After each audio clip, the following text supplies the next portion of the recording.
আসসালামু আলাইকুম viewers, this is Rinu. Welcome back to my channel Rinu's blog and cooking. আজকে আমি আপনাদেরকে বেকারি স্টাইলের মিল্ক ব্রেড তৈরি করে দেখাবো। ডিম ছাড়াই মাত্র 3টি উপকরণ দিয়ে এই ব্রেডটি তৈরি করা যায়। খুবই সহজ, কিছু টিপস আর ট্রিক্স ফলো করলে আপনার ব্রেডটিও হবে একদম পারফেক্ট। তাই ভিডিওটি সম্পূর্ণটা দেখুন, স্কিপ করে দেখলে অনেক কিছু মিস করবেন। আর আপনি যদি আমার চ্যানেলে নতুন হয়ে থাকেন তাহলে আমার চ্যানেলের অন্য ভিডিওগুলোও দেখতে পারেন। আর ভিডিওটি দেখছেন অথচ সাবস্ক্রাইব করছেন না, তাহলে কিন্তু আমি পরে ভিডিও আপলোড দিলে সেটা আপনার কাছে আর পৌঁছবে না। তাই নতুন ভিডিও পেতে অবশ্যই চ্যানেলটি সাবস্ক্রাইব করে বেল আইকনটি প্রেস করে রাখুন। চলুন কথা না বাড়িয়ে এই সুন্দর ব্রেডটি তৈরি করা শিখে নিই।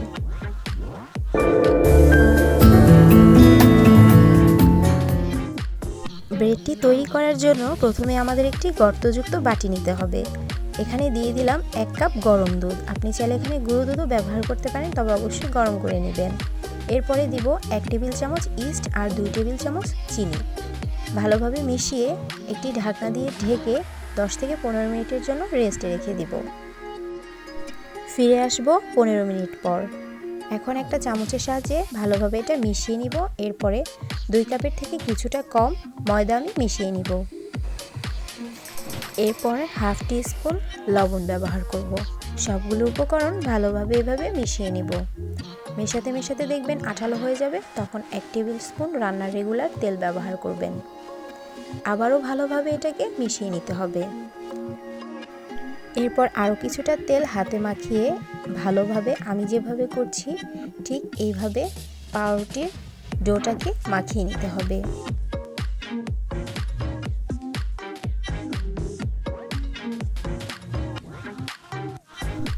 এরপরে আবার কিছুটা তেল উপর দিয়ে এবং বাটির চারপাশে তেলটাকে ভালোভাবে মেখে আবার সেই বাটিটা দিয়ে এটাকে ঢেকে রেখে দেব। আপনি চুলার কোনো সাইডে অথবা গরম স্থানে রেখে দিবেন 30 মিনিটের জন্য। 30 মিনিট পরে ফিরে আসলাম। দেখুন ময়দার ডোটা অনেকটা ফুলেছে। এখন এভাবে হাত দিয়ে চেপে চেপে ভেতর থেকে বাতাসগুলো বের করে দিতে হবে। আবার ভালোভাবে এই ময়দার ডোটাকে মথে নিতে হবে, সেম আগের মতন করেই। এরপর একটি বোর্ডের উপর রেখে হাত দিয়ে চেপে চেপে এরকম লম্বা ধরনের একটি রুটি বানিয়ে নিব। এরপর রোলের মতন করে এক পাশ থেকে এভাবে ঘুরিয়ে ঘুরিয়ে এটাকে রাউন্ড শেপ করে নিব। আর একটু হাত দিয়ে চেপে চেপে মুখগুলো এভাবে বন্ধ করে দিব। আমি এখানে 9 ইঞ্চির একটি কেক মোল্ড নিয়েছি আর এর চারপাশে খুব ভালোভাবে তেল ব্রাশ করে দিচ্ছি। এখন এই ডোটাকে রেখে দিয়েছি একটা প্লাস্টিক র্যাপারের সাহায্যে। এভাবে এটাকে র্যাপ করে আরও 10 মিনিটের জন্য রেখে দেব রেস্টে। ফিরে এলাম 10 মিনিট পরে।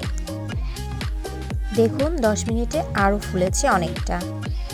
এখন এর উপরে কিছুটা ডিম ব্রাশ করে দিচ্ছি একটু কালার হওয়ার জন্য। ভালোভাবে এই ডিমটা ব্রাশ করে দিলে খুব সুন্দর একটা কালার আসবে চারপাশ থেকে।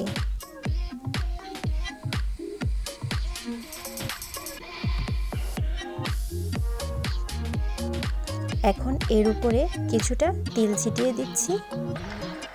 এটা অপশনাল, আপনার কাছে যদি না থাকে তাহলে স্কিপ করতে পারেন। এখন এই প্যানটাকে আমি 5 মিনিটের জন্য প্রিহিটে গরম করে নিয়েছিলাম। আর এখন আমি সেই ডোটা বসিয়ে দিলাম। আর চুলার আঁচটা কিন্তু মিডিয়াম টু লোতে থাকবে। এভাবে ছিদ্রগুলো বন্ধ করে দিবেন। আপনি যদি ওভেনে বেক করতে চান তাহলে 180 ডিগ্রি সেন্টিগ্রেডে 30 থেকে 35 মিনিটের মতন সময় লাগবে। আর চুলায় তৈরি করলে 40 থেকে 45 মিনিটের মতন সময় লাগবে। আমি ফিরে এলাম 45 মিনিট পরে। দেখুন পাউরুটির কালারটা একদম পারফেক্ট হয়েছে। খুব সাবধানের সাথে এটাকে তুলে নেব।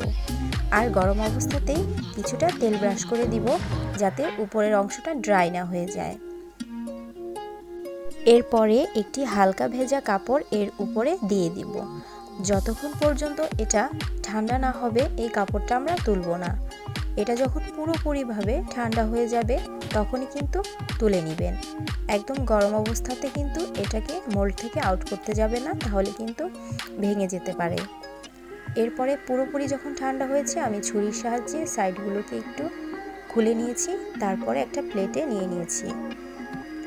তো আমাদের বেকারি স্টাইলে ব্রেডটা তৈরি হয়ে গেছে। আমি আপনাদেরকে একটু কেটে দেখাচ্ছি। এই ব্রেডটা কিন্তু খেতে বেকারি স্টাইলের কেকের থেকেও অনেক টেস্টি আর অনেক হেলদিও, তাই অবশ্যই ঘরে এটা তৈরি করে পরিবারকে দিতে পারেন। আর কেমন হলো কমেন্ট সেকশনে কমেন্ট করে জানাবেন। যদি বুঝতে কোথাও সমস্যা হয় সেটাও কমেন্ট করে জানাতে পারেন, আমি রিপ্লাই দেওয়ার চেষ্টা করব। আশা করি আমার আজকের রেসিপিটিও আপনাদের অনেক ভালো লেগেছে। তাই ভালো লাগলে আরও নতুন নতুন ভিডিও পাওয়ার জন্য চ্যানেলটি সাবস্ক্রাইব করে বেল আইকনটি প্রেস করে রাখুন।